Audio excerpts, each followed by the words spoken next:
actually, there's a few of us in the audience today, but we also have our participatory electronic audience that will be listening, and we'll be posting this up on our website probably within 24 hours. So be sure to engage our electronic audience as well. So a couple rules of the road. First of all is, in case of emergency, exit doors are to your left here or down either aisle. Bathrooms are actually down the left-hand hallway and to your left. I do ask that if any of our audience members, Charlotte happens to have one of these rectangular things in your box, pockets, or purse, please do put them on silence or buzz so it is quiet. We do have a rule here at the chamber that if one of those things go off while we're having our representatives speak today, we ask that you make a donation of $20 to a nonprofit of Frank's choice, as a matter of fact. So Frank, who's the nonprofit that you'll be selecting for today? Kitsap Rescue Mission. Kitsap Rescue Mission. I think that's the one I gave. Yes, it is. It is. Have you checked your phone? I did check. I double check my phone now every morning when I do this thing. And it's not that we're going to hunt you down on it. We just simply, it's honorary. So if you can make the donation, that would be fantastic. In addition to that, let you know that there are no films, no pictures to be taken during this. We have to capture everything, and we'll share that on our website. And then, let's see.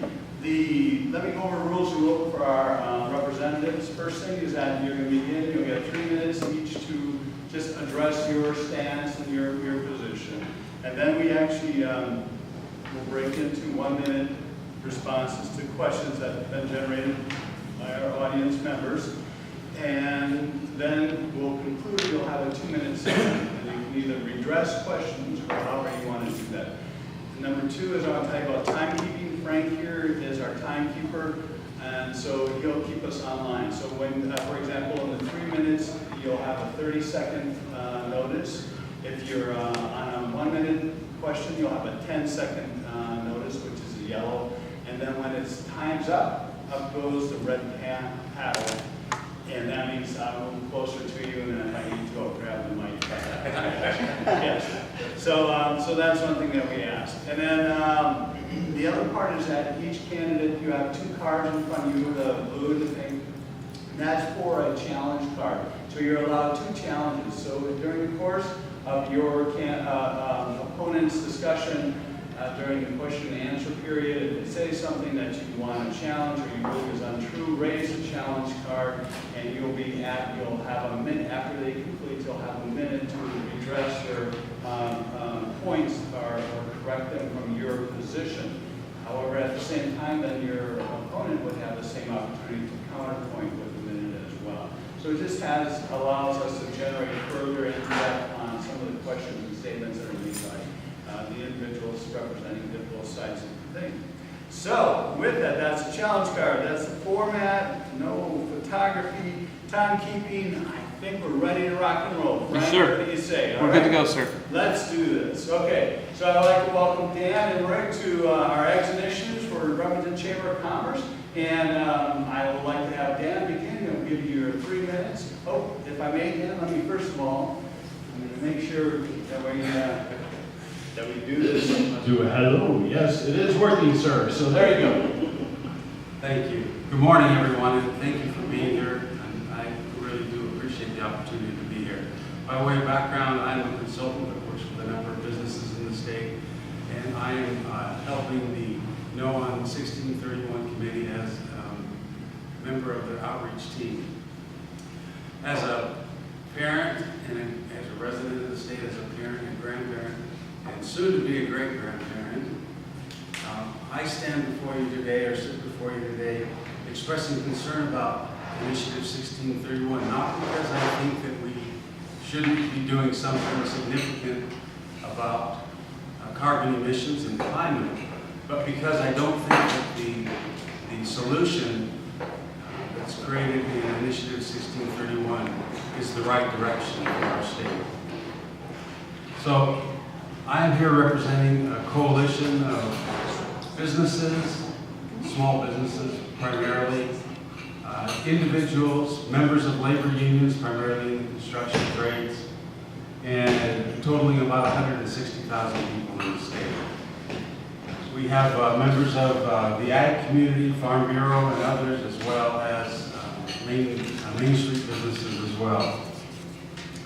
Our concern about Initiative 1631 primarily rests in where the money goes and how it is spent. Two key issues. The Office of Financial Management estimates that the initiative will raise $2.3 billion over the first 5 years of its existence. And then the money is appropriated by the legislature without any oversight on their part to basically an interest committee, a stakeholders committee, non-elected people, people that have their own set of interests and actually could end up giving the money to people that they work with and through their organizations or otherwise. It's troubling to see the lack of accountability that creates. And in fact, one of our coalition members, Brian Sante, who is the former state auditor, finds that it would be very difficult, if not impossible, to really audit the money flow through the initiative. So we're concerned about the amount of money that it raises. We're concerned about the exemptions that will allow 8 of the 12 largest emitters in the state off the hook. They won't pay any of the carbon fee that's outlined in 1631. Another related issue is that the fee itself goes up by $2 a year for the first 15 years or so of the program, and then inflation attaches to that all the way through, and in fact into perpetuity. So there's no control on the revenue side of the issue. So for those reasons, we ask you to consider a no vote on 1631. And actually, we have a challenge right off the bat. So, Rick, you may have a minute to take your challenge card and go ahead. So, first of all, I'll introduce myself. I'm Rick Olson. I thank the Chamber too, just as Dan did, for this opportunity. I'm a retired Army officer, spent 34 years in the Army. My interest in these issues comes from my experience working with national security and national defense strategies. And it's a fact that since the 1990s, every defense strategy that the nation has written, and several of the strategies that services have written, all include considerations of climate change. So it is a national defense issue. There's actually, and I don't dispute any of the facts that Dan said, because I'm not going to challenge his figures, or certainly won't challenge his honesty. But there are 3 points I'd like to raise. So, if I may, sorry for interrupting. So then, would you just rather just go into your 3-minute? I think that might be a good idea, and then I can come back if that's okay. Frank, Yes, I'll just come we back. got you covered. All right, We got you good. covered. Thanks very much. Hold your mic a little closer. Oh, okay, how's that? Thank you. That's better. The normal kind of logic train that someone who is talking about climate change follows comes in 5 steps. A couple of steps I'm not going to even get into because I think they're undisputed now. One is that global warming is real. Since the beginning of the industrial age, temperatures have risen 1.5 degrees, which doesn't sound like a lot until you consider the impact that has on the rising sea levels. I'll say more about that later. Secondly, that human activity contributes to global warming. Now over 90% of climate change experts say that's a fact. Human activity contributes to it. What I'm going to talk about today a little bit is the third step, which is that there are some definite impacts of climate change on human life, quality of life here on Earth. They fall in 3 areas: health, weather changes, the recent hurricanes, I think, are evidence of that. And then finally, the one that really interests me is the impact on national security. The 4th line or step in this line of reasoning is that the situation is getting worse, and science says that since 1990, the level of emissions has gone up 60% since 1990. And then finally, that solutions that are proposed make sense, and that's where 1631 comes in. If if we go back to the impact of climate change on national defense, three things that I'd like to raise on that. First of all, this most recent hurricane, if you go down to Tyndall Air Force Base and look what happened there, we had several hangars that were destroyed down there. Just so happens that 10 F-22s were in those hangars. Those F-22s are about $1/3 billion a copy, so that's quite an impact right there. I think most relevant, though, to you all might be the rise of the sea levels, and it's a fact. It's a fact that sea levels have gone up, and they've gone up in the last 100 years 14.5 inches. If sea levels continue to rise at the rate that they have been, there are 128 coastal bases and facilities, military bases and facilities that are going to be threatened. One of those is very likely the naval base Kitsap Bremerton. So it could be that by 2100 that's not usable.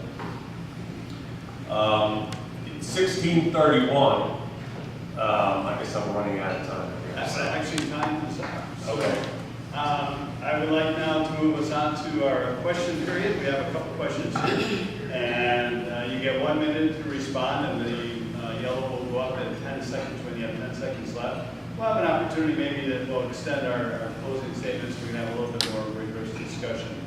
First question is simply out and shoot, and actually since Dan started, Rich, I'll have you take the first question, please. Sure. And the question is, does Governor Inslee support this I-1631? Governor Inslee does support I-1631. He is an individual who is in support of it. There are 400 organizations, agencies, and groups that are part of the coalition that make up this Yes on 1631. So it's a very broad-based initiative supported by many, many groups, and Governor Inslee is included in the individuals who support it. Thank you. Dan, you may comment on the same question, however you like, please. Thank you. Yes, Governor Inslee does support the initiative, that's true. And he also talks about the 13 cents per gallon impact on your fuel prices that will happen in year one of the initiative. And then if that's extended out over the first 15 years of the program, you're looking at almost 60 cents a gallon impact on your fuel prices as a result of Initiative 1631. In the state of Washington, we have prided ourselves on supporting increases to the transportation budget through gas taxes. Initiative 1631, because of its impact on gas prices and because Washington is already the third highest gas tax state in the nation, we will exhaust any future capacity for future gas tax increases, and therefore the transportation system will be in jeopardy as a result of this initiative. Okay, and we have a challenge card. So If I can come back on that, it is a fact that if the big oil, the oil industry passes on all the costs of 1631 to consumers, that the price per gallon will go up 13, the estimate's between 13 and 15 cents actually. But that's if oil industry passes all the costs on to consumers. The oil industry does not have to do that.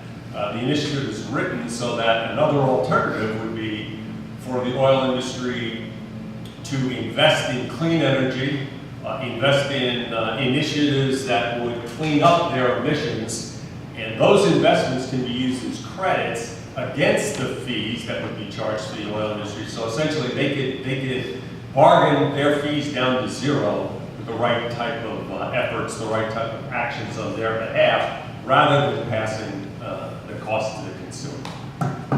Dan, would you like to counterpoint that response? Yes, I'll stand with what I said before, and that is that Governor Inslee says there's going to be at least a 13-cent impact on a gallon of gas when this program begins. I take him as my authority in this regard, and I think it's I just can't imagine a situation where these costs wouldn't be passed on to consumers through increased prices. Think about it. If we're looking at the refineries here, they have options.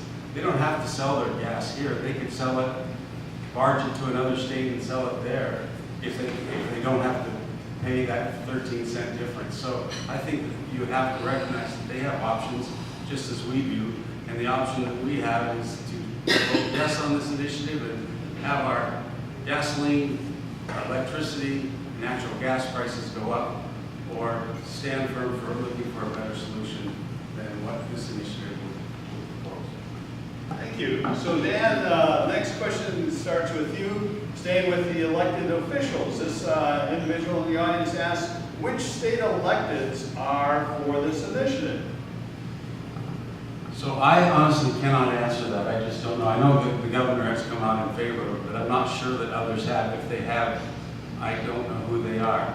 What I would like to focus on just for a moment, though, is that as an unelected body of people that are not responsible to you and me and other voters, that will be making the decisions on how to spend that $2.3 billion in the first 5 years of this program. The legislature will have no oversight. And if you compare this to the transportation program that I mentioned a minute ago, the legislature actually approves a set of projects that will be included in a gas tax increase when it goes before the legislature. In this situation, there's none of that.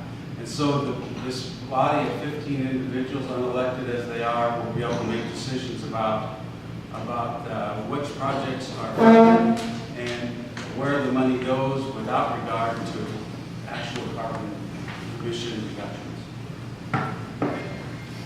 Same question, Rick. Okay, so Dan is correct that the initiative includes the establishment of a bureau that will oversee the expenditure of the revenues that come from fees paid by polluters into this fund. To say, however, that they are not accountable, I take issue with that. This bureau has to report. Every year they will have to report, it's right in the initiative, have to report to both the governor and to the legislature. So though they are not elected, and it's true they are not elected, first of all, they're experts. They're scientists, they're health experts, they're government experts. So they're not just people that are pulled off the street. And secondly, they have a responsibility to report to you, to us, through the legislature, and to report to the governor. So they are accountable. I think that's the point I want. Great.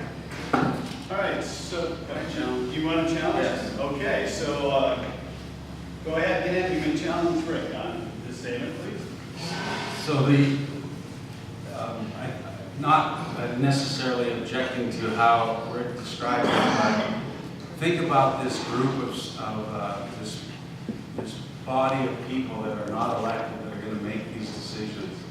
They are not beholden to you and me. In fact, the initiative is worded such, and the words matter in this, right? The initiative is worded such that there's a perverse incentive for them to do a mediocre job. Because if they don't reduce carbon emissions to meet the state targets by 2035, the carbon fee increases continue at $2 a year plus inflation for as long as that is the case. So there is actually a perverse incentive to really solving the carbon problem. And in fact, there are no goals in the initiative itself that says that these targets have to be met, raising questions about what kinds of projects are going to be funded and whether those projects will actually reduce carbon. And actually, Rick, you get the counterpoint, Dan, who made the initial challenge. Just want to go to the point that Dan made about no goals written into the initiative. That's true, the goals are not written into the initiative. The goals are state goals. They've been established for quite some period of time. The goals are for a 50% reduction by 2035, 50% reduction in emissions by 2035, and then an additional 50% by the year 2050. Those are state-established goals, and the initiative refers to those goals as being what will guide the levying of these fees against the polluters that will have to pay into this fund. All right, so let us move on to the next question. And Rick, starts with you. The question is, who are the top 3 financial contributors to your side on this issue campaign? Rick, please. That I do not know the answer to that question. I don't know, who's contributing how much. What I can say is that there are 400 organizations, 400 groups that are behind this initiative. They represent a broad spectrum of our community. They're faith groups, they're scientific organizations, universities, a wide range of organizations. I can probably, Frank, I can get the list of contributors and send that to you if that's something you're really interested in, and maybe you can distribute to the folks that are here today. Because it's an important question. I just don't have the answer in terms of how much each one of these groups is contributing. Thank you. Dan, same question, please. So off the top of my head, I don't know who the largest contributors are to the No on 1631 campaign, but I'll tell you it's a matter of public record. So if you go on the Public Disclosure Commission's website, it's all there. I would point out, though, that the coalition that supports the no position on 1631 is very broad. It includes, as I said before, 160,000 Washington citizens individually or through their organizations. It includes labor unions, primarily the construction trade. It includes farmers, the Farm Bureau, and many other agricultural organizations.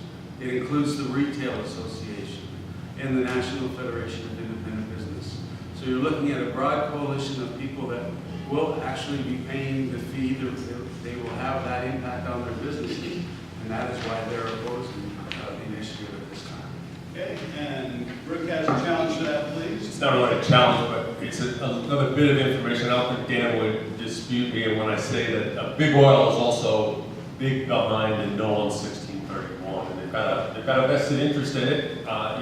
These corporations are in the business of making money, but it's certainly true that Big Oil is behind No on 1631. Dan, do you care to counterpoint that? Okay. All right. Actually, one of our audience members does have, do you want to share what you found as far as your research goes? Yes, the Nature Conservancy on the yes side, $1.5 million. The League of Conservation Voters, $1.4 million. And a woman named Sarah Merner from Seattle, $500,000. On the no side, Phillips 66 from Washington, D.C., $7.2 million. Jeez. BP America from Houston, Texas, $6.4 million. Endeavor from Sacramento, California, $4.3 million. Are the top three contributors as of this morning. We have an informed audience, so I just want to have them participate when they can. So let's see, we have questions left off with, this goes to Rick, I think, next question. So the next question is, are either of you being paid for your representation, and if yes, by whom? So Rick? No, I'm not. That was easy.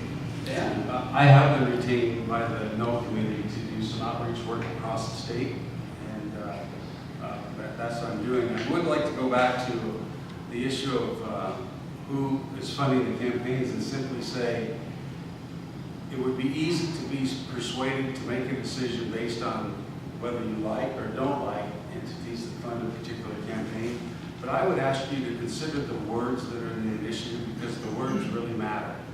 And if the words are right, it doesn't matter who's behind it or who's opposed to it. In this case, the words are not right, and this would represent, in essence, a bad solution to a really important problem. And it would step in the wrong direction, the direction that would never be able to be reduced because of the longevity of this program. And we have Rick challenging that. I'll get back to Dan with the next question afterwards, but please. I'll just comment on whether or not this is a good solution. When you're talking about climate change, when you're talking about things like rising sea levels, there's really only one approach to it, and that's to disincentivize polluters and to incentivize those who are looking for alternatives to dirty energy. And that's exactly what 1631 does. It establishes a carbon fee on the major polluters in the state of Washington, and it builds this fund that incentivizes searches for clean energy that can be used by industries to offset the carbon fees that 1631 outlined. So, in my opinion, we have different opinions, but 1631 is exactly the type of initiative we need to have to address a very significant problem. Dan, you get the counterpoint to your Thank you. A bit of a rhetorical question, I just offer that right up front. But why then did the proponents of the initiative exempt the largest polluters and push those costs back on the rest of us as citizens?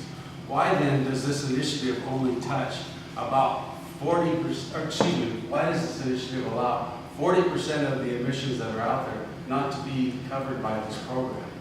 Why does that happen? I can't explain why the crafters of the initiative would allow that much of the carbon emissions in the state to be off the hook. You're looking at aerospace, you're looking at cement manufacturing, you're looking at other industries as well. There are actually 23 separate exemptions in the initiative.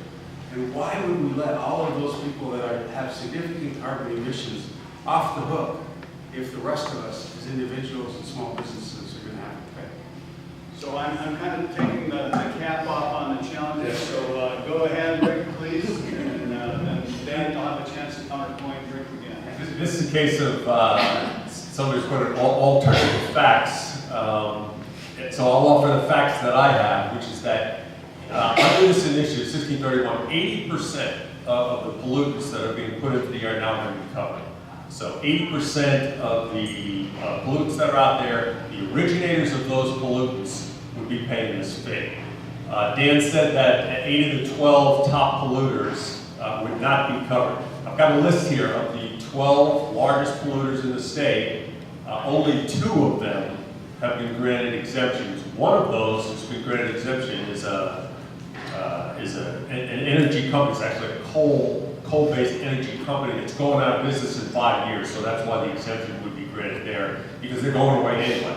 So the list that I've got shows the 12 top polluters. All of them, except for 2, are going to be covered by 1631. Dan, you're welcome to counterpoint that. Thank you. So I don't think that any sleight of hand is intended, but the crafters of the initiative said total carbon emissions are what would be the measure for these emitters that would be exempt. Total carbon emissions would be the measure of the initiative itself. And if you go to the Department of Ecology's website, you get a list of emitters that, because they have to report to the Department of Ecology on total carbon emissions. And on that list, 8 of the 12 top emitters are exempt under this initiative. If the initiative crafters meant to say carbon that comes from fossil fuels, they could have said that, but they didn't. They said total carbon emissions. And so we need to hold them to their words. And those words say that 8 of the 12 are exempt, and they're huge emitters. Thank you. So next question, and Dan, you get to start with this one. Question from our audience member is, how do you justify the impact of increases in gas prices caused by by changes in supply and demand and world politics? Could you read that one more time? How do you justify the impact of increases in gas prices caused by changes in supply and demand and world politics? I believe it has to, the question has to do with the gas prices changes our supply and demand and world politics, and then also you throw in this initiative. How's that? It's early, I'm only on my first cup of coffee, but I think I've got it now. So I don't think this initiative or anything that we do in the state of Washington is going to have a dramatic impact on international issues like war, strife, availability of oil from other countries or anything of that nature. And we know that over time, gas prices do change, right? Sometimes they're high, sometimes they're lower. But the gas tax that funds our transportation program is static on a per gallon basis. And this carbon emissions fee would also be static without regard to the international marketing situation or supply and demand. I just think those are beyond our reach. Thank you. Rick, same question. I agree with Dan on that one. The the price of gasoline, the price of all petroleum-based products is subject to lots of influences. Probably the biggest one is the actions of the OPEC cartel drives pricing in the petroleum arena. The one point I would make, however, is that, Washington State, and I agree with Dan too, what can one state do to address what amounts to a global problem?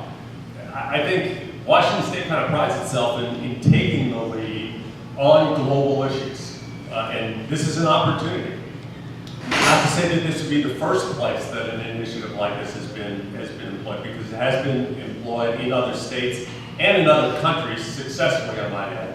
But I think Washington State ought to take pride in the fact that this initiative came up, kind of a grassroots initiative, and I think it deserves at least serious consideration, even though if it's passed, it may not have a major impact on the global issue, but it can serve as a model.